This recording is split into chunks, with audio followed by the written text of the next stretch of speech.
evening, Leslie. We are gathering today Oh, in hello, Bangkok Chairman and Hua Hin for the 9th session of the video conference lecture series for English teacher training. There is only one left, which will take place in October. Then the 10 lecture series will be completed. The participants will be awarded with certification as a gift of success, which has been created by a good teamwork of hardworking people of two cultures who live far apart across the Pacific Ocean but join in one global classroom. Please welcome Ajahn Leslie of Beckman, our lovely speaker for today. Next, Ajahn Narapon will go on the session. Please. Okay, thank you very much. Thank you. All right. I would in turn like to thank the Royal Thai Distance Learning Foundation and Chulalongkorn University, Thai TESOL, and of course our sponsors at the U.S. Embassy for helping make this session possible. As Chairman Kwan Kao said, this is the 9th in a 10-part series for English as a foreign language instructors in Thailand.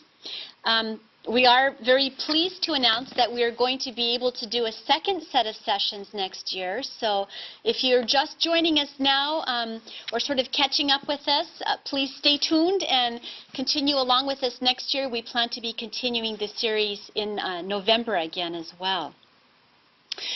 Ajahn Narapon, are we going to take translation breaks tonight? What's our strategy? What's our plan? Yeah, perhaps from time to time, you stop and I will do the sum up. Yeah, a little bit. Yeah, and okay. Also before the activity, as usual. Okay. Yeah. As usual, we have an as usual format now. Well, tonight the guest speaker is me. I've been teaching for 20 or 25 years in the classroom, and I've had a little experience with project-based learning. But fortunately, I'm not completely alone because I have some examples from one of the very excellent schools that I visited in Chayapum in Thailand recently, and I saw Ajahn Chula's class, so I have examples of some project work from her to show you tonight as well. So although she's not on the camera, she's with us in spirit and will be showing some examples of her fine work with her students. So our agenda for tonight, we had a few announcements. We got to look at some homework. We'll do a brief overview of project-based learning. What is it? What is project-based learning? We'll do an activity. Actually, we'll do our activity quite early on, and then we'll spend some time talking about the theory or the framework for project-based learning. We'll do a second activity. And then we'll take a little bit of time to talk at the end about project-based learning and assessment. There are some special assessment strategies that go along with this particular kind of teaching in the classroom. If we have time at the end and if you brought questions, I'll be happy to try to answer as many of those as we can. Okay, how does that sound? Great, yeah. Okay, all right, here we go. We did our announcements. We're actually going to jump right into our first activity, and I'm going to ask you tonight to help me frame the project and to help me frame the definition. I'm going to ask you to work in groups, as you usually do, groups in Bangkok, groups in Hua Hin. If you're not in Bangkok or Hua Hin, if you're in Laos, if you're in Vietnam, if you're in northern Thailand or southern Thailand, and you're with some friends, please gather together in groups in your local schools and follow along with us and do your activity in your groups. I get nice emails every week from teachers in different parts of the country. I'm always happy to hear from you, and if you have questions, you're welcome to send them to me. So work in your groups. Let's, for the moment, just set aside the idea of our classrooms. Let's just set that aside for a minute. And let's think about the idea of projects. And let's think in terms of our homes, our community, maybe our workplaces, our neighborhoods, maybe the places we do our shopping, the places we spend our free time. And it could be you, it could be yourself, it could be your family, it could be what you imagine your students to be doing. What I'd like you to do in your groups is make a list or make a description, make a list of some projects that you or your students have been doing in these places. And the projects can be very simple. When I say project, I mean when you make a plan to do something. For example, you make a plan to do something at home, or do something on the weekend, or do something in your free time. What does that project look like? What do you do for your free time, for your fun, for your shopping, for your work? And it could be a really large project. It could be a small one. It could be something you do in a day. It could be something that takes you a longer period of time. It could be something you do by yourself or with other people. So again, set aside the notion of school, and you can use some of those graphic organizers. You can just use a blank piece of paper. But see how many ideas you can come up with just projects or things that you're doing. Okay. Are you ready to work in your groups? Yeah. ค่ะอาจารย์คะอาจารย์เลสลี่ให้อาจารย์ทำงานเป็นกลุ่มนะคะลองคิดดูว่ามีโปรเจกต์อะไรคือนึกถึงว่าสมมติว่าอาจารย์คิดจะทำอะไรในช่วงวีคเอนด์นะหรือว่าในช่วงว่างเวลาว่างนะคะโปรเจกต์นั้นเนี่ยคืออะไรนะคะจะทำเป็นเกี่ยวกับ Family ของอาจารย์ก็ได้นะคะกับ Community หรือกับอะไรก็ได้นะคะอันนี้ลองดูว่าจะคิดออกมาอาจจะทำเป็นลักษณะเป็น Graphic Organizer นะคะว่าโปรเจกต์จะออกมาในรูปไหนนะคะว่าจะทำอะไรบ้าง Involve กับใครนะที่ไหนนะคะแล้วก็มีกิจกรรมอะไรบ้างค่ะสัก3 นาทีดีไหมคะค่ะ Leslie ask them to work in groups for 3 minutes. Would that be all right?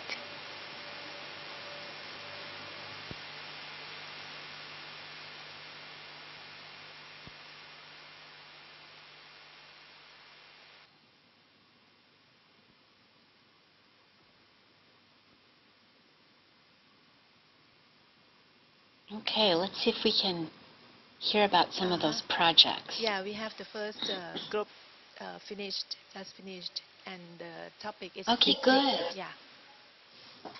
All right. Let's hear what they came up with.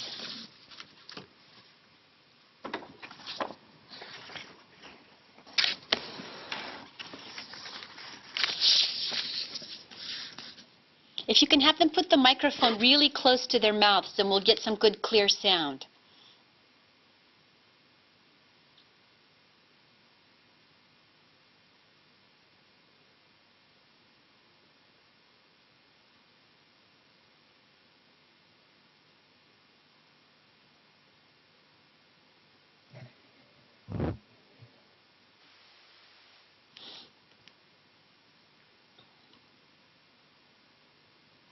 Okay, first group in Bangkok, are you ready?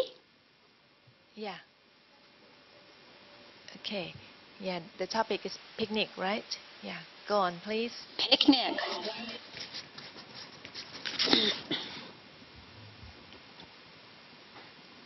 Good morning. In my group, we will have a project about picnic. And now, why we have a picnic? Because it is my mother's day. It is the day is my mother's birthday. We go with my family. With family and my friend go with our family.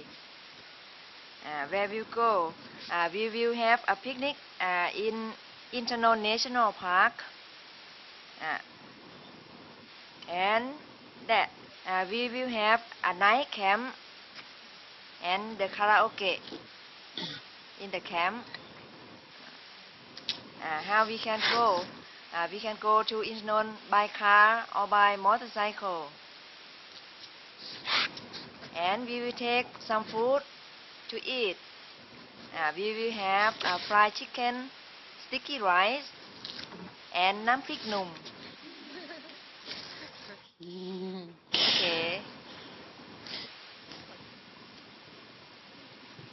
This is the group from Thirakan Ban Hong School from Lamphun.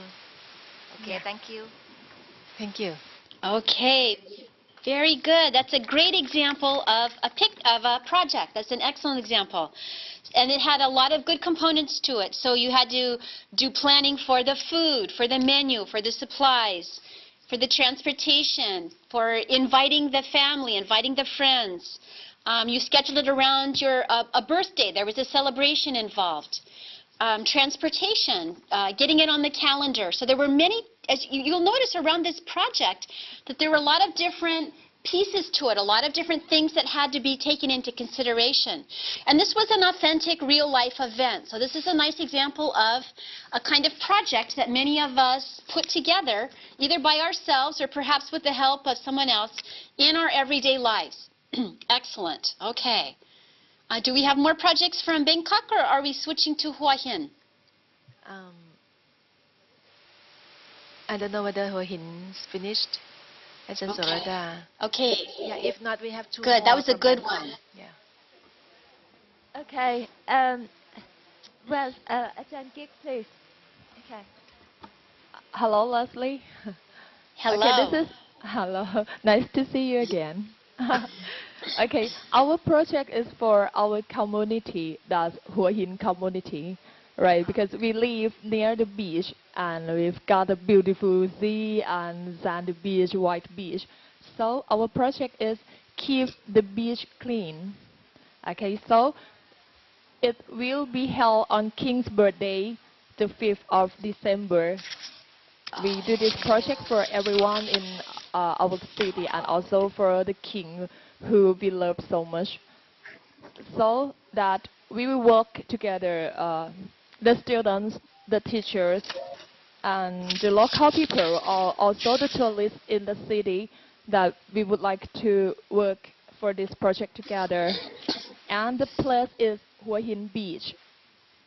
So the activity, first of all, so we invite all the people in our city to join us by walking around the city and invite them to join this project together. And after that, we let the students to make poster to encourage the people to keep the beach clean by making a beautiful poster and stick it, maybe like a notice board or something like this. And we gather at the beach together and begin to clean up and pick up the garbage, and maybe we take a photograph together. So that's our project for our community. Thank you. Okay. Wow, that's another example of a really great project. And what I like about, if I compare the two projects, the picnic project is sort of very local, maybe just internal to a family or a particular group of friends, whereas this project is in a larger scale. You're actually looking at a national event, so the King's birthday, and what can we do on a community or a city level. And a project like this involves the coordination of lots of different partners, events. You have to do some advertising and coordinating, making announcements. It involves community cleanup. It's motivated. What motivates it? It's motivated by love and respect for the king, and it's a kind of a demonstration project, I would say. So that's another excellent example of a project. Okay, thank you very much. You guys did a much better job coming up with projects than I could have on my own. These are great examples from Thailand for Thailand. All right, let's go on and keep those in our mind. We're going to come back to those projects and move forward and talk a little bit about what projects similarly look like when we bring them into our classroom. And one of the major premises of project-based learning is that there is no separation between the classroom and what happens in our real lives and in our students' lives. So the idea is to bring the community, bring the family, bring holidays, bring events into the classroom. And if this sounds familiar, it's because we have talked about this kind of learning when we talked about content-based instruction and when we talked about integrated skills, and even when we talked about things like critical thinking. So the nice thing about project-based learning is that it builds on and incorporates these other approaches. Ideally, project-based learning is just what you described it to be tonight, which is that it is thematic or content-based. You noticed you all chose themes, you chose content areas, you chose actual events that were happening in your homes, in your neighborhoods, in your community, and even in the wider nation across Thailand. So we're choosing things that are thematic or content-based. We also try very hard to make the projects as learner-centered as possible. So you chose things that were interesting to you. I like to go on picnics. I like to celebrate my mother's birthday. I love the king. I want to show my love for the king, my respect, by demonstrating through this community project, this wonderful cleaning up event. So what we want to do with project-based learning for our students is much the same thing, and that is find out what interests them, what motivates them, what's happening in their lives, what's happening in their homes, in their communities, in their school, and their thoughts around them, and tie that directly back into the classroom. And sometimes this means letting them make some of the decisions about the topics or the directions that the curriculum goes. But we'll come back to that a little bit more in a minute. Project-based learning. Projects can be single projects. I can do a project all by myself. However, oftentimes in the language classroom, we see that projects take on a life of their own or have greater richness if they happen in pairs or in groups. They can happen completely internally within the classroom, so it can be pairs or groups within the classroom. It could be 2 English classes within the same school. So if you have a friend teacher in a classroom or maybe even in a nearby school, you might do your projects together. Maybe the students share their results with each other. Maybe you have classrooms that you've identified through the training event and you hook up and you communicate about things that you're doing together. But again, they can stay just contained within the classroom as well. Just as we saw with content-based instruction, with project-based learning or PBL, it's often required that we integrate skills as we do it. And it's the project, it's the content that drives the need for this. So for example, in order to talk about picnics, I need to talk about numbers because I have to schedule times, I have to schedule dates, I have to plan numbers of servings of food for people. I need certain kinds of vocabulary. I need places, I need food vocabulary, I need family member vocabulary. So it's the content or the theme or the project itself that drives the grammar, the vocabulary, the kinds of language that we need in order to complete the project. A project is both product-oriented and process-oriented, and we're going to come back to this, but basically when you conduct a project in your class, there's some kind of product at the end. And we'll talk about this more, but it could be an oral presentation, it could be an event, it could be a demonstration, it could be something that's written, it could be performed, it could be a bulletin board. There are many, many different products that you can see at the end of a project-based learning experience. And most of all, as we mentioned at the beginning, it should be motivating. It should be something that your students get excited about, something that really interests them. Ajarn Narapon, do you want to take a minute and do a summing up here, or shall I go on? May I? Please. อาจารย์คะอาจารย์เลสลี่ก็ได้พูดถึงลักษณะของ project-based learning นะคะว่าส่วนใหญ่แล้วเนี่ยก็จะเป็นลักษณะเป็น thematic content-based นะคะคือว่าจะต้องมีหัวข้อมีตัวเนื้อที่เราจะโยงไปสู่อย่างเช่นเมื่อกี้นี้ที่อาจารย์ present นะคะอย่างเรื่องปิกนิกนะคะนั่นก็เป็นธีมหนึ่งเรียกว่า keep the beach clean นั่นก็เป็นอีกธีมหนึ่งนะคะ I noticed. I'll start using. So maybe when she does these summing up things, we'll do the PowerPoints too. Okay, we're back to me. ลักษณะที่2ก็คือ learner centered นะคะคือจุดศูนย์กลางอยู่ที่ผู้เรียนอย่างที่เราได้ทราบกันอยู่นะคะโดยเราก็ต้องหาว่าธีมไหนนะคะเรื่องอะไรที่จะเป็นแรงจูงใจกระตุ้นให้นักเรียนสนใจนะคะคุณลักษณะที่3ของ project-based learning ก็คือ cooperative in nature คือมีความร่วมมือกันในการเรียนนะคะในการทำโปรเจกต์นะคะคงไม่ใช่เป็นโปรเจกต์ที่นักเรียนทำคนเดียวนะคะอาจจะเป็น pair work group work ในห้องเรียนหรือว่าเป็นระหว่างคลาสของเรากับคลาสของอาจารย์อีกท่านหนึ่งนะคะหรือว่าระหว่างโรงเรียนก็ได้ อีกอันหนึงก็คือ integrated skills นะคะเป็นการบูรณาการทักษะนะคะทั้ง4เข้าด้วยกันนะคะแน่นอนว่าแล้วก็จากธีมเนี่ยธีมนี่ก็จะเป็นตัวที่ indicate นะคะว่าอย่างเช่นอาจารย์เลสยกตัวอย่างหัวข้อพิกนิกเมื่อกี้เนี่ยนะเป็นตัว indicate vocab กลุ่มคำศัพท์นะไวยากรณ์ pattern ที่ต้องการนะคะแล้วก็กิจกรรมอะไรนะที่จะ involve เกี่ยวกับในธีมนั้นนะคะแล้วก็ product oriented นั่นเป็นอีกลักษณะหนึ่งของ project based learning คือท้ายที่สุดแล้วเนี่ยนักเรียนจะต้องนำเสนอนะจะต้อง present อะไรอย่างเช่นอาจจะเป็นลักษณะว่าทำ demonstration นะคะเป็นงานเขียนเป็นการออกมา present orally นะคะปากเปล่าหรือว่า performance นะคะเป็นการแสดงเป็นสกิทเป็นอะไรหรือว่าเป็น bulletin board เป็นโปสเตอร์อย่างที่อาจารย์ที่พูดถึงkeep the beach clean นั่นกล่าวถึงนะคะนั่นคือเป็น product สุดท้ายที่นักเรียนจะต้อง come up with นะแล้วก็แน่นอนที่สุด project based learning จะเป็นอะไรที่ motivating ที่กระตุ้นแรงจูงใจให้กับเด็กมากๆนะคะค่ะก็สรุปเรื่อง project based learning นะคะคุณลักษณะLeslie go on please Okay, thank you very much. So what are some of the characteristics of project-based learning? For those of you who had time to download the readings ahead of time, you will have read about some of these in the Frederica Stoller article. If you didn't have time, that's all right. You can go to the website and get the readings later. But summing up the characteristics, project-based learning can be very flexible in scope. The projects can be very small. So planning a picnic, for example, is a one-day event. Maybe it takes multiple days to plan it, but the picnic itself is one day. Planning something like the King's celebration, perhaps you have multiple projects. Perhaps the project goes on for a week or a month or even a whole semester or a year.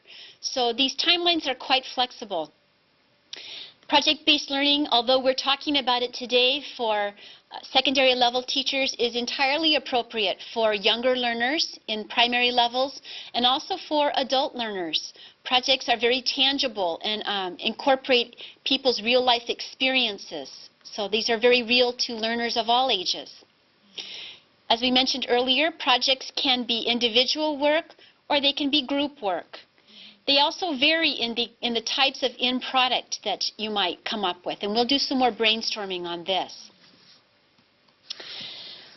So what are some of the different types of projects? When we think about projects, there are lots of ways we can classify them.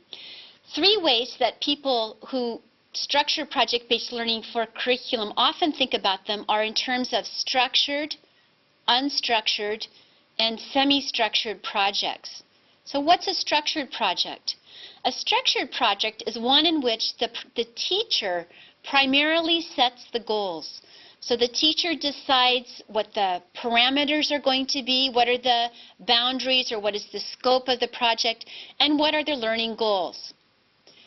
In an unstructured project, the students do most of the goal setting. The students do most of the planning. They choose the topic. They help set the deadlines. They may even help choose the type of assessment. And for those of you who have never tried this, you may be surprised. I find with my own students when I ask them to set their own learning goals and to describe what kind of assessment they're going to receive, oftentimes they're much harder on themselves than even I would be on them. So students, even at very young ages, are quite capable of setting goals and determining how they know if they reach them or not. They still need the teachers as a guide. The teachers are the one who help keep things moving along and provide resources and provide evaluation as they go along, but students can be involved. What a lot of teachers choose to do is more of a semi-structured, a sort of half-structured approach. And in this kind of approach, both the teachers and the students define and organize the projects together. So the teacher, for example, may set some initial guidelines by saying to do a project. We have 1 term to do a project. We have 1 year to do a project. And so the teacher may provide the timelines and some of the guidance, and then the students provide some of the guidelines and some of the topic suggestions and identifying resources and process as well. There's not any one magic formula for this. We'll talk about some tips at the end, but basically my advice to you is going to be to start small and build up. And also to do it in tandem with another teacher or with another class if you can. That way you have a chance to compare notes. What's going well in your class? Well, here's what's going well in mine. I have this problem. How would you solve this problem in your class? So to do it with a partner teacher or a team teacher so you can kind of help each other along, that can be a good strategy to follow. So what are some examples of projects? You gave us some nice community projects tonight. What are examples that work well when you're combining content or themes with language learning? Well, one that works well at both lower and advanced levels is solving problems. This can be everything from very simple riddles or math problems on up to much more complex community or national or global-wide problems. If it's a structured activity, probably it's the teacher bringing a small problem into the classroom to be solved. If it's a more advanced learner or a semi-structured or a more open problem, you might ask the students what their interests are. They may turn to newspapers, to current events, to things in their lives or their communities that they're thinking about, things they're worried about, problems they would like to see solved. Another kind of project example are real-world tasks or jobs. Examples of this would be the King's celebration that you just mentioned, cleaning up something in your community, providing a service. We haven't talked yet in our program about service learning, but service learning lends itself very well to projects like this. Doing a good deed, some kind of volunteer activity, older students mentoring or teaching younger students, more advanced students mentoring or teaching less advanced students. Younger people visiting older people and providing services for them. The list goes on and on. I'm sure that you can come up with a lot of good examples yourself. For the homework tonight, one of the teachers tonight in the homework at the beginning mentioned that the students went out and talked to foreigners and talked to people in the community. And this is a really nice example of conducting surveys or gathering real data. When we think of research or we think of gathering data, we may at first think, I have to go to the library. I need to look in an encyclopedia. Gathering research is really hard work. When in fact, gathering research or gathering data can be a real-life event. The students can come up with surveys, things they want to know about. They can ask people. They can gather up the data. They can bring the answers back to class. They can compare their answers using some of those graphic organizers. They can use some of those critical thinking skills to analyze the information, to synthesize it, to hypothesize about it, to form what-if kinds of statements or scenarios. So this can also lead to a nice form of reporting on research. Reporting on research can take the form of a classic written report. It could be an oral report. When I was in Thailand, I saw a really nice example of students who had done a big bulletin board on the tsunami and tsunami recovery and relief. I also saw a really nice example in Thailand of students who had put together songs and music videos and performance skits. So it could be a performance kind of thing. It could also be multimedia. For those of you who are looking for examples of things to do with computers or with tape recorders or video cameras, and if not now, then looking for rationales or reasons or ways to do them in the future, project-based learning lends itself really well to both low-tech kinds of projects and high-tech multimedia kinds of projects. Ajar Naraporn, is this a good summing up point? Yes, thank you. Okay. ค่ะอาจารย์เลสลี่ก็ได้พูดถึงต่อนะคะถึงลักษณะของ project based learning นะคะว่าflexible นะคะยืดหยุ่นได้ทั้งขอบเขตของโปรเจกต์นะคะแล้วก็ timeline หมายความว่ากำหนดเวลาที่จะให้นักเรียนทำอาจจะเป็น1 อาทิตย์1 เดือน1 เทอมใน1 ปีแล้วก็เหมาะสมกับนักเรียนทุกวัยตั้งแต่เด็กเล็กถึงเด็กโตนะคะเพราะว่าเป็น real life experience นะคะการทำ project based เพราะฉะนั้นก็แล้วแต่ประสบการณ์ของเด็กเล็กเป็นยังไงเด็กประถมเด็กมัธยมเด็กระดับอุดมศึกษาเป็นยังไงก็ทำโปรเจกต์ได้ทั้งนั้นนะคะแล้วก็โปรเจกต์นี้จริงๆอาจารย์ก็บอกว่าเป็นได้ทั้งเป็น individual แล้วก็เป็นได้ทั้งกลุ่มนะคะงานกลุ่ม แล้ว Product หลายมีได้หลายอย่างอย่างที่อาจารย์ก็ได้กล่าวมาแล้วนะคะทีนี้ชนิดของโปรเจกต์เนี่ยอาจารย์บอกว่าคิดว่าคือแล้วก็ที่มองเนี่ยก็คือว่าถ้าเทียบกับห้องเรียนของเรานะคะการเรียนการสอนของเรานี่อาจจะเป็นลักษณะค่อนข้างจะ structure แต่ structure ในที่นี้ในความหมายของ project base ก็คือว่าครูเนี่ยก็จะกำหนด goal กำหนด scope ขอบเขตนะคะอาจจะกำหนดธีมอย่างกว้างๆเอาไว้นะคะแล้วกำหนด goal ว่านักเรียนทำโปรเจกต์นี้แล้วจะเรียนรู้อะไรไว้อย่างกว้างๆนะคะแต่ว่ายังปล่อยเฟรนเนี่ยที่จะคิดหา topic หาธีมเองนะคะส่วน unstructure คือให้นักเรียนเลือกทุกอย่างเลยนะคะกำหนดเองทุกอย่างทั้ง goal นะทั้ง topic theme กิจกรรมที่จะทำนะรวมทั้งการประเมินผลด้วยว่านักเรียนอยากจะประเมินผลยังไงนะแล้วก็อันที่3ก็ semi structure คือครูกับนักเรียนช่วยกันกำหนดค่ะตัวอย่างที่อาจารย์ยกตัวอย่างมาให้นะคะการทำโปรเจกต์ก็อย่างเช่นโปรเจกต์ที่เกี่ยวกับการแก้ปัญหานะตั้งแต่การแก้ปัญหาอาจจะปัญหาที่อาจารย์ก็บอกว่าเมื่อกี้ท่านอาจารย์ทางหัวหินเนี่ยก็พูดถึง community problem นะคะการ keep the beach clean อันนั้นก็เป็น unsolved problem หรือว่าก็เป็นตัวอย่างเดียวกันนะคะก็คือ real world tasks ที่อาจารย์เลสลี่บอกนะคะคือนำไปสู่กิจกรรมที่จริงๆเลยก็อย่าง keep the beach clean ก็เหมือนกันซึ่งเราทำเพื่อที่จะเฉลิมฉลองวันเฉลิมพระชนมพรรษานะคะอย่างที่อาจารย์ทางหัวหินยกตัวอย่างอันนั้นก็เป็น real world tasks นะคะหรือว่างาน volunteer ต่างๆเราอาจจะเคยพาเด็กไปบ้านคนชราไปบ้านเด็กอ่อนนะคะหรือว่ามีกิจกรรมโครงการอะไรที่เด็กโตช่วยเด็กเล็กอะไรอย่างนั้นนะคะก็เป็น real world tasks ได้ conduct survey ส่วนนี้ก็ที่อาจารย์ได้พูดตอนต้นนะคะได้นำเสนองานอย่างเช่นว่าให้เด็กได้ให้นักเรียนเราได้มีโอกาสคุยกับ native speaker ฉะนั้นก็เขาอาจจะไป survey อะไรมาแล้วก็มาทำเป็นโปรเจกต์ได้นะคะ report on research อันนี้การ report การรายงานสิ่งที่นักเรียนไปค้นคว้ามาก็อาจจะได้ทั้งการพูดการเขียนนะคะแล้วก็โปรเจกต์นี้อาจารย์เลสลี่ก็ท้ายสุดก็บอกว่าเป็นได้ทั้ง low tech นะคะออกมาเป็นเขียนเป็นรายงานนะมีโปสเตอร์มีรูปหรือว่าเป็น high tech ทำเป็น multimedia ทำเป็น powerpoint ก็ได้ค่ะ over to you Leslie Okay, thank you very much. All right, so moving along from examples, we can talk a little bit about planning. So I can see the wheels spinning in your head for good ideas, and we're going to try to gather up some of those good ideas. How do you go about planning for a project in your classroom? Well, probably the first thing, as you already do, you'll need to outline the purpose of the project and what the learning goals are. And again, you can think in terms of your own English class, or you can think in terms of perhaps a school-wide project or multiple English classes.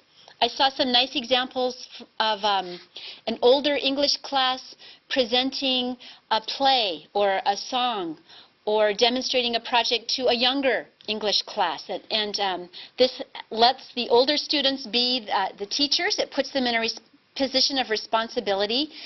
You know yourself that if you have to teach something or demonstrate something to someone else, you learn it even better. And this is a nice role model for the younger students as well. And once you determine the purpose and the goals, whether this is a structured project and you are doing all the determining, or it's unstructured and the students have a lot of that to do, or it's semi-structured and you're sharing in that responsibility. And once the purpose and goals have been established, you'll want to determine the scope and sequence. How much time does it require? What kind of materials do I need? What kind of resources?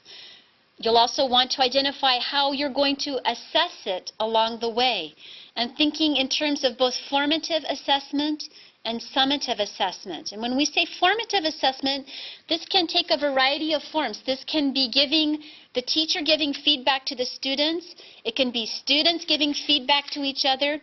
It tends not to be so much critical feedback as suggestions for improvement and rewards or recognition for what's going well. So it tends not to be a percentage or a grade or a pass or fail, but here's where you are with this particular part of the process. And remember, with project-based learning, we're interested in that product, but what we're really interested about is what is the learning that occurs as the students go through the process step by step. You'll need to gather up the materials. That could be the teacher's responsibility. It could also be the student's responsibility. It could be a responsibility that's shared with members of the community. Perhaps you have donors or volunteers or resources that you can go to help get those materials gathered together. Maybe you don't need many materials at all. It may be a low-resource project, which is all the better because those tend to cost less money too. Once you've conducted the project, you've got your end product, you'll want to do a summative assessment, and that may be the teacher giving a final feedback. It may be students giving each other final feedback. It may be classes giving each other feedback. And then you'll want to do your normal reflection cycle. What will I do differently next time? Have the students reflect as well. What did they like about it? What was challenging? What will they do differently next time they're engaged in a project as well? Okay. Planning leads us to activity number 2. And what I want you to do is go back into your groups.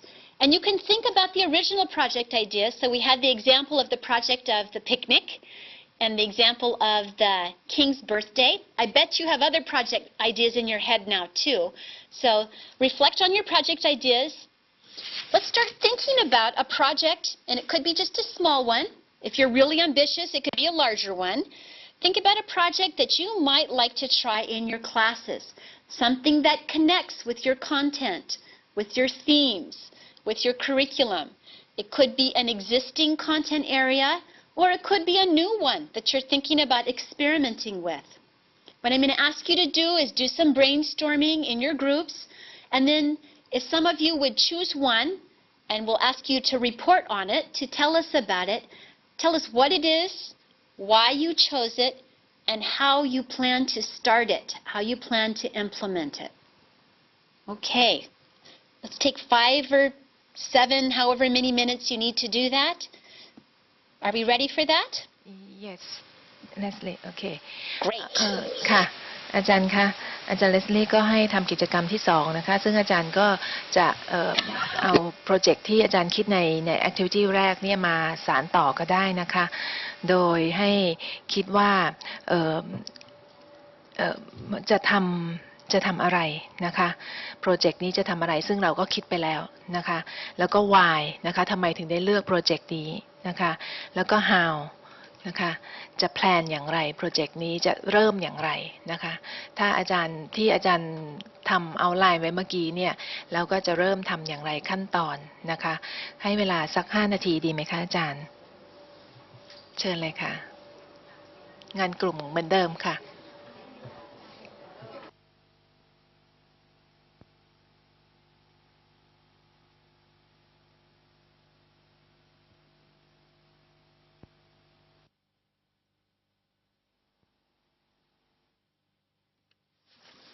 Okay, how are we doing? Do you need a little bit more?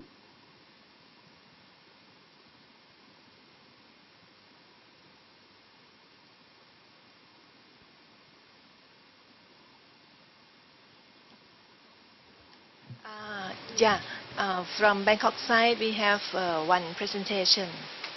Okay, good morning. Oh, good. Let's hear. I'm excited because it's first time to study at here. Okay, on my project, about English camp.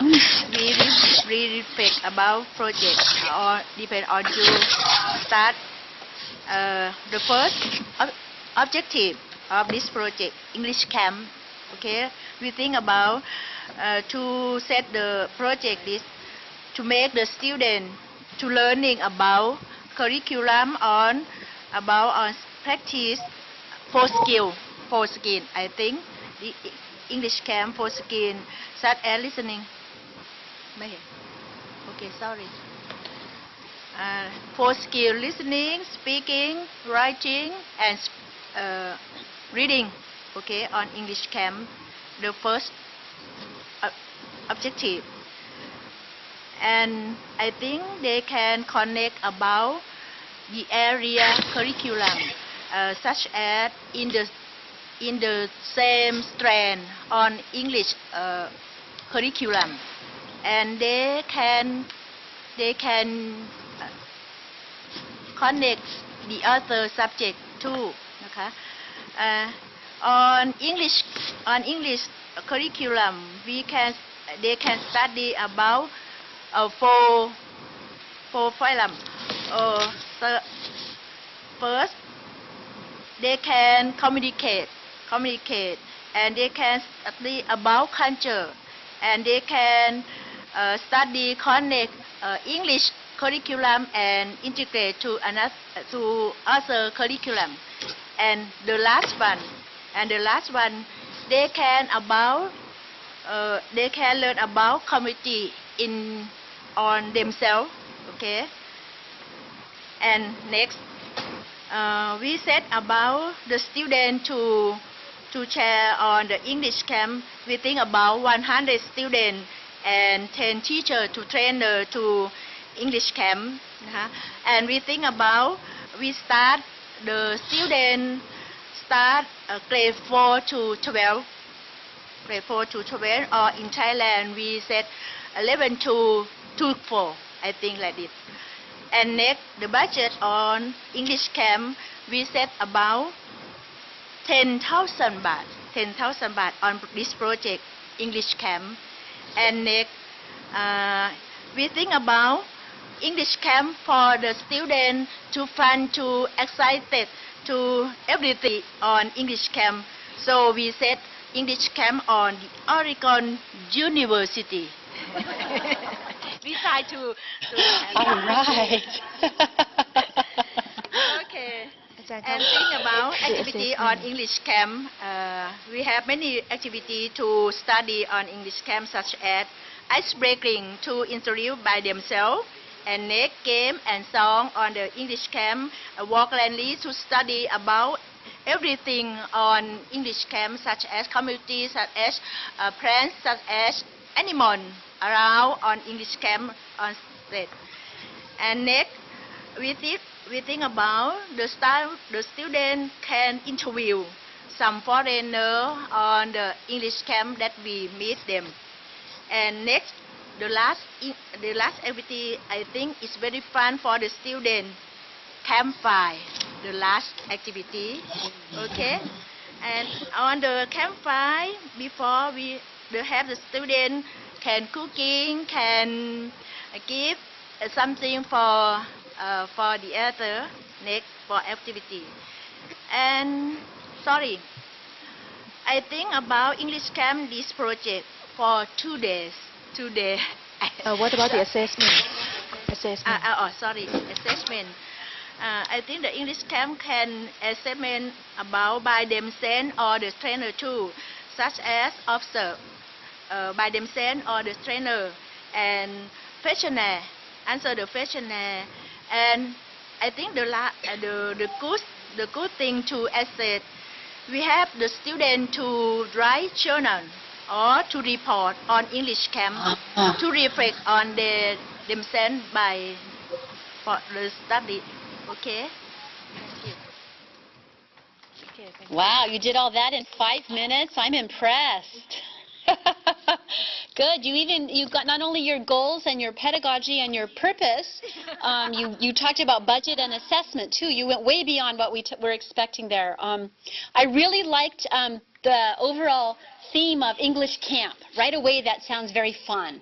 If I'm looking for something fun to do and learn English, boy, I want to go to your camp. That sounds like fun.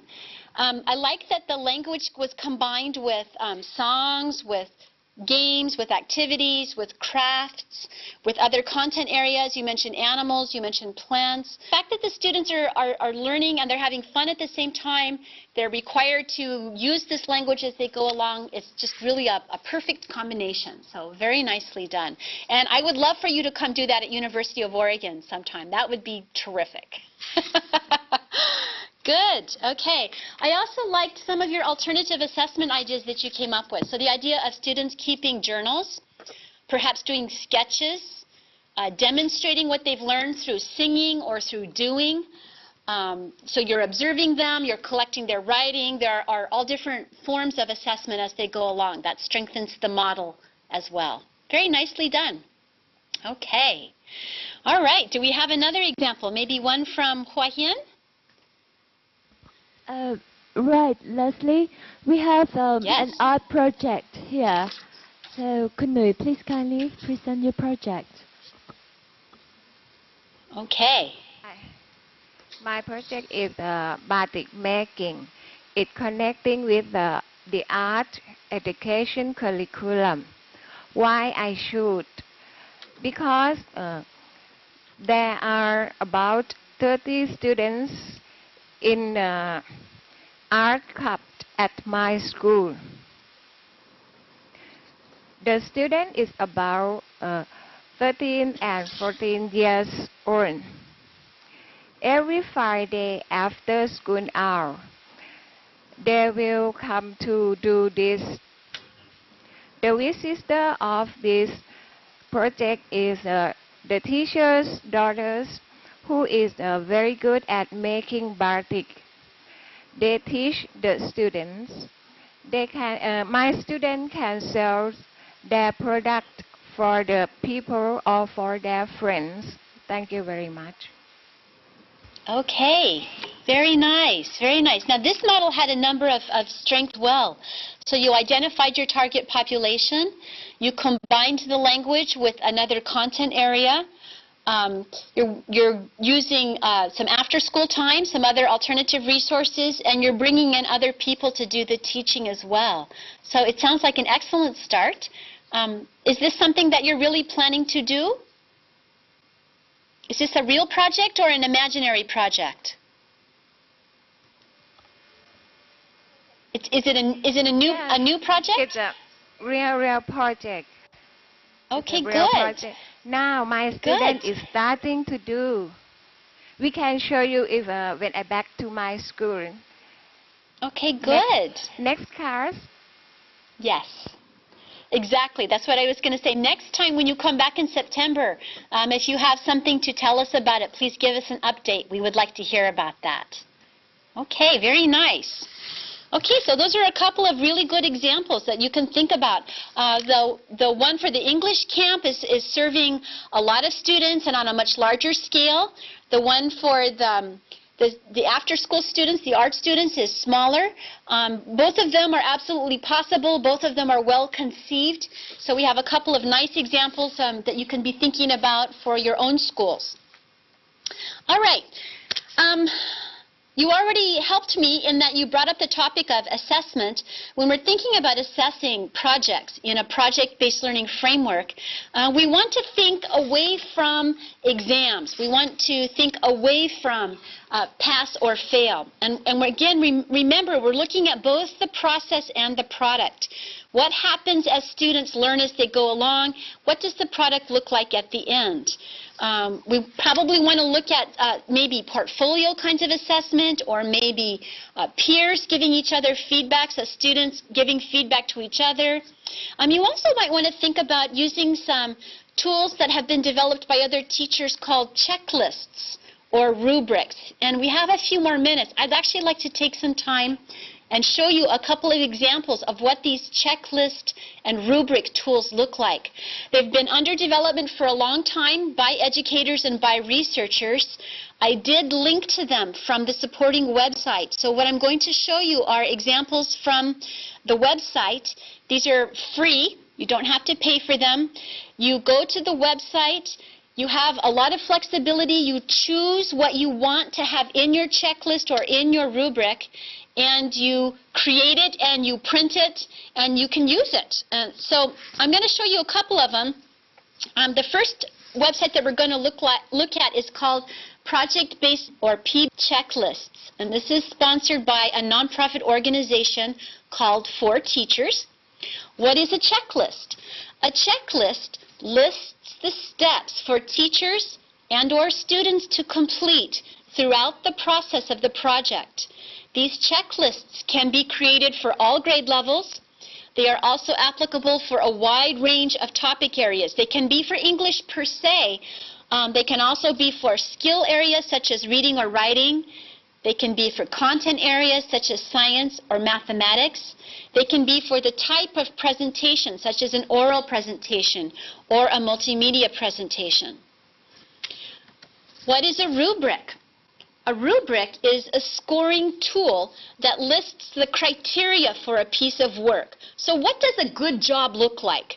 I've been through my project, I completed the process, here I am at the product, I had my checklist. How do I know if I did a good job as a teacher? How do my students know if they did a good job with the process and the product? These rubrics are also very flexible. They are applicable for all grade levels, just as the checklists are. You can create them for a skills perspective, such as writing or reading, for a content area, such as science or mathematics, for a type of product, whether it's research or music-based, perhaps it's the creation of a bulletin board or a brochure. It could be for a lot of different things. So I'm going to go away from my PowerPoint slides here for a minute, and we're going to come over to the web, and I've got a couple of these loaded up for us to look at together. And what I'm trying to do here is just give you the flavor of them. I'm going to walk through them fairly quickly, and I invite you to go to the supporting website and play with these and try them on your own. So again, these are free. They have a good, solid research basis behind them. A lot of teachers have tried them. What we're looking at here is the PBL, the Project-Based Learning Checklists website from 4Teachers. So I see right away I have 4 categories. I have writing. I can make a science checklist. I can make an oral presentation checklist, or multimedia. And remember, these are just examples. So if you're not doing science, if you're doing math, if you're doing biology, you can use the same principle and adapt it to a different skill or a different subject area. So for example, if I look at writing, and I see here it says K1. K1 means kindergarten through 1st grade. 2 through 4 is elementary or primary schools, grades 2 through 4. 5-8 is grades 5 through 8. 9-12 is teenagers up at the secondary level, so probably ages roughly 15 to 19. If you're watching the program and you are working with adults, be sure to go to these upper level 9 through 12 categories. These 9 through 12 grade levels work very well for adult learner populations also. But as an intermediate step, let's look at what one looks like for grades 5 through 8. What I've got here is a set of pull-down menus. And this has some suggested categories. So the first one here is capitalization. And if I choose capitalization, and I tell the computer to open that category, I'm going to see some suggested things that I can put on my checklist. I get to choose. And let's see if I can make this a little larger. There we go. Let's go a little bit larger still. So here are some suggestions. I can choose all of them for my class checklist, or I can choose some of them. If I want to have all of these things appear on my checklist, I simply click on Select All. If I finish that, I can say Add to the list, and I come back to my website and I see here is my capitalization. So I'm going to ask my students to check themselves and to check each other. And at the end of the project, or somewhere along the way, I'm going to help them check. I have capitalized the first word of each sentence. I have capitalized the names of people, names of the months, names of cities, names of places. If I want this on my checklist, I put it on. If I don't want it, I don't put it on. I can come down to a second category. I'm finished with capitalization. Let's see what conventions looks like. What does conventions mean? Let's open it. So open. Here I see things like my categories, my paragraphs are sound. My paragraphs have one main idea. I used correct grammar. I used commas and periods and punctuation correctly. Now, you're going to choose things on your checklist that you have been working on in your class. If I have been working in my class on how to make a good paragraph, and if my student's project involves writing, then I'm going to select this paragraphs checklist.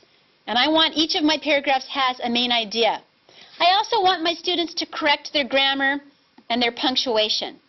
I'm not so worried about quotation marks or apostrophes.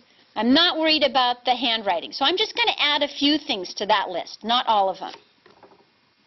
And I can come on, I'm going to just do one more. You can make this as large or as small as you want. Let's look at something like ideas. Ideas.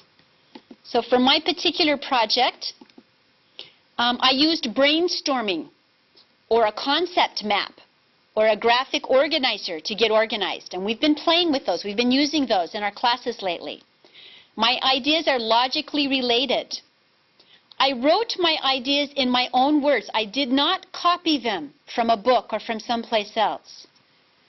My details give my readers important information. I'm going to add those. And I'm going to stop here. There are a lot of other things you can add to your checklist as well.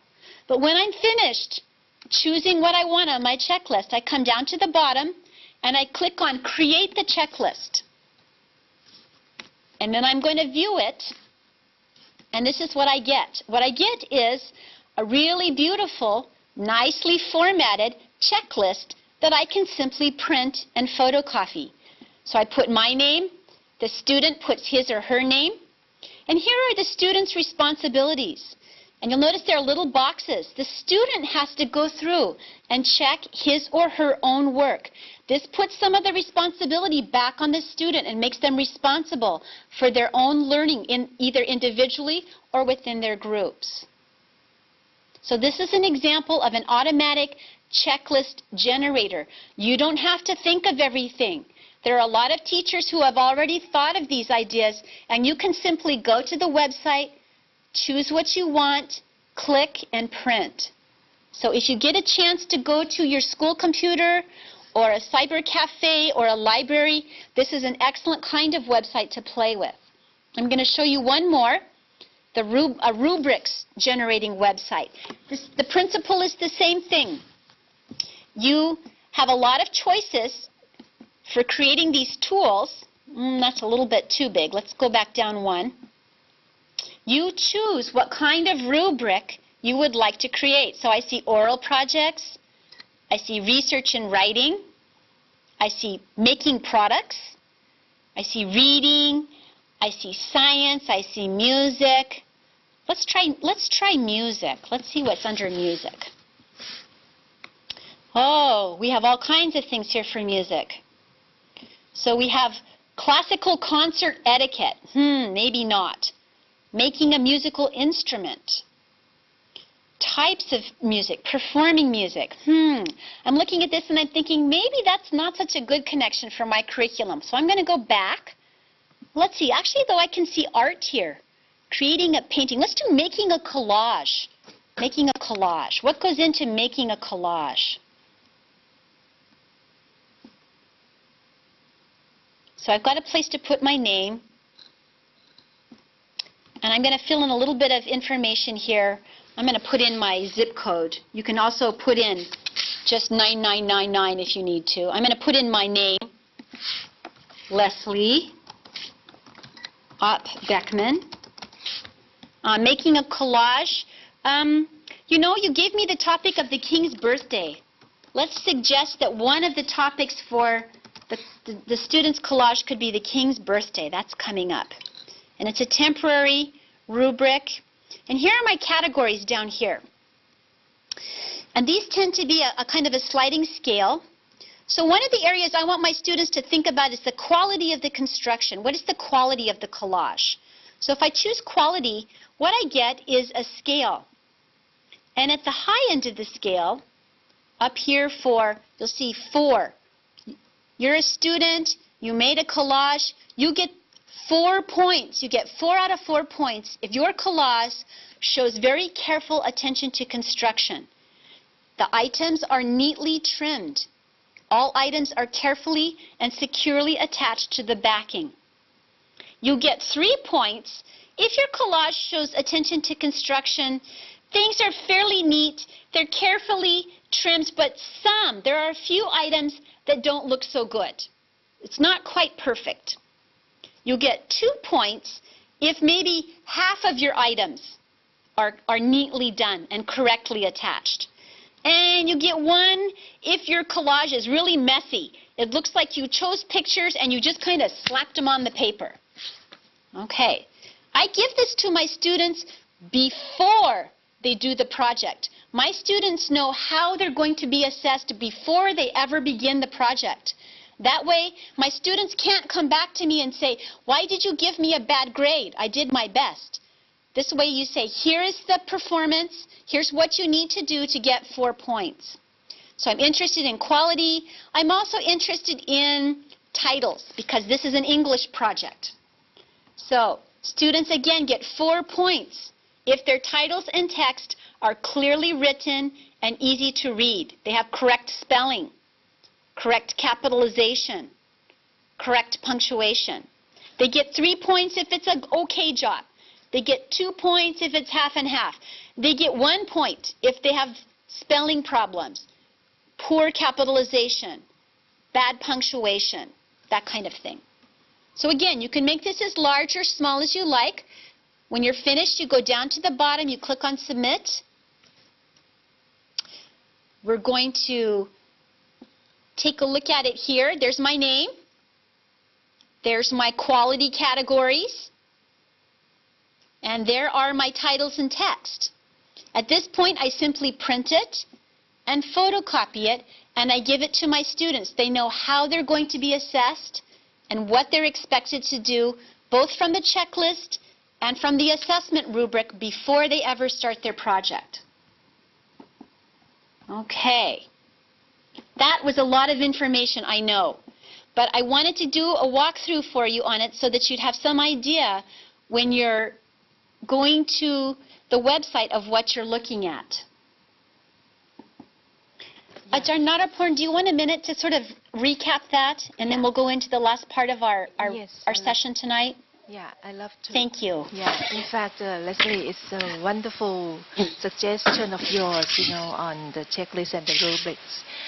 อาจารย์คะ อาจารย์เลสลี่ได้แนะนำนะคะ มี2เว็บไซต์ซึ่งคิดว่ามีประโยชน์มากๆเลยนะคะกับการที่เราจะให้นักเรียนเราทำโปรเจกต์เนี่ยค่ะอันแรกก็เป็น PBL Checklist นะคะอาจารย์ก็คงได้ไปแล้วในเว็บไซต์นะคะใน Handout ของเรามีนะคะจาก For Teachers Organizationนะคะซึ่งตรงนั้นเนี่ยก็เป็นเช็คลิสต์ซึ่งเราสร้างเช็คลิสต์ได้เองนะคะว่าในการให้เด็กทำโปรเจกต์อันนี้เนี่ยเราต้องการที่จะ cover อะไรบ้างนะคะอาจารย์ก็ยกตัวอย่างเช่นการ capitalize นะคะการ capital คำต้นประโยค capital คำที่เป็นชื่อเฉพาะอะไรงั้นนะคะหรือว่าในหัวข้อ convention ที่อาจารย์เลสลี่เลือกมาก็อย่างเช่นว่าในเรื่อง main idea ว่าให้นักเรียนเนี่ยเขาเช็คดูซิว่าใน paragraph เขาเนี่ยมี main idea ไหมใช้ grammar ถูกไหมใช้ punctuation ถูกไหมแล้วไอเดียเนี่ยให้เขาเช็คว่าเป็นไอเดียที่เขาคิดขึ้นเองนะในโปรเจกต์นี้ไม่ได้ลอกมาจากไหนนะคะซึ่งเช็คลิสต์นี้เนี่ยเพื่อเรา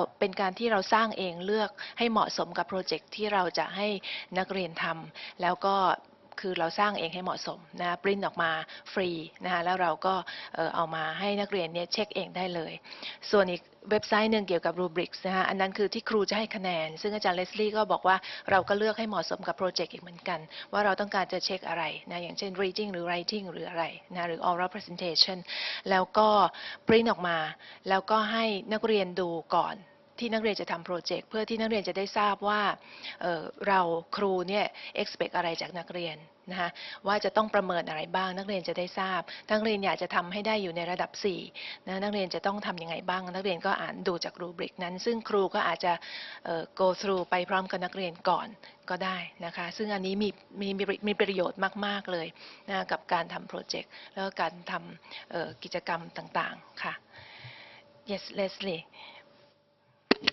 Okay, thank you.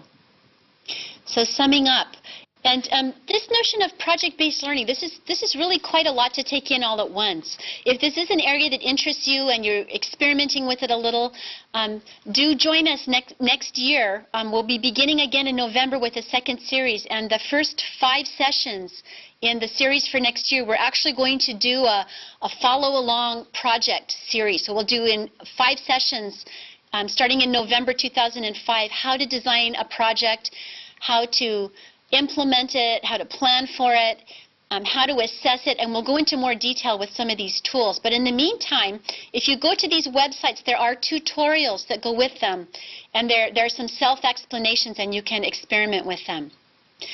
So in terms of practical tips, what else can you do to make this a livable process for yourself? Allow plenty of time. Anytime you're making a change in your curriculum, whether it's critical thinking, integrated skills, content-based instruction, project-based learning, any of the topics that we've talked about this year, you know that you need to allow extra time for planning. As with other types of approaches and frameworks, think small. Start with something small. See what works and what doesn't.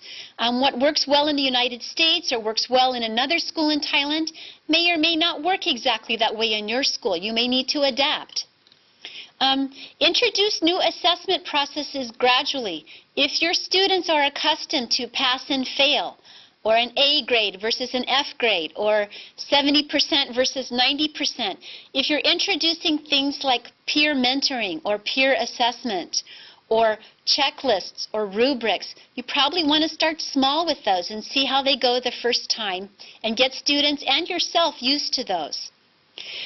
We have an expression in the West Coast of the United States, go with the flow. No matter how well you plan things in advance, no matter how careful you are with your preparations, things will change as you go along. Our students surprise us. They surprise us in wonderful ways. Sometimes you might be planning to have a project go along, and it goes along, and it goes along, and then suddenly it goes this way, or it goes that way. And that's just kind of the nature of a project. So you need to be a little bit flexible, a little bit willing to see things change perhaps as they go along. So go with the flow. And also, I encourage you to showcase, to share your successes with other students, with other people in your school, with other schools. And I have a couple of nice examples to close with today. I visited a really lovely school, a teacher whose name is Ajarn Chula, and she works in Chayapum, and I apologize for my pronunciation. I'm sure it's awful. But she's been doing student projects. She's been doing text-based research and data collection projects with her students for a long time now. And when I went to her school, I was amazed. She had these year-long students from year-long projects, research projects from her most advanced students. She has the students work in groups. They do collaborative, community, and research-based projects. They are semi-structured projects. The students choose the topics. We had everything from health topics to community service to popular service. I see the King's Seal on some of them. Just a very wide range of projects. And these are just a few. If you want to get an idea of the scope of what she's been doing, you should visit her Self-Access Resource Center. What you are looking at here are two large shelves, sets of shelves. These are all student projects. So now that the students have been doing these projects for several years, students come and read each other's projects. They look at each other's projects for models.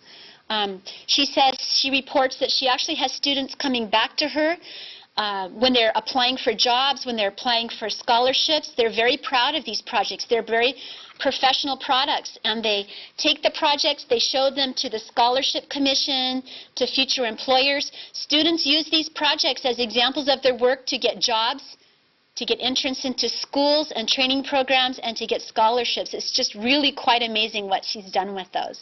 So we're going to do our best to get Ajarn Chula to come back and visit us in November and December this year and do some more talking about how she's made that so successful in the Thai schools. And I'll be looking to some more of you teachers as well to step forward and do some team teaching with University of Oregon starting in November and sharing some of these projects that you're doing. So I congratulate you all.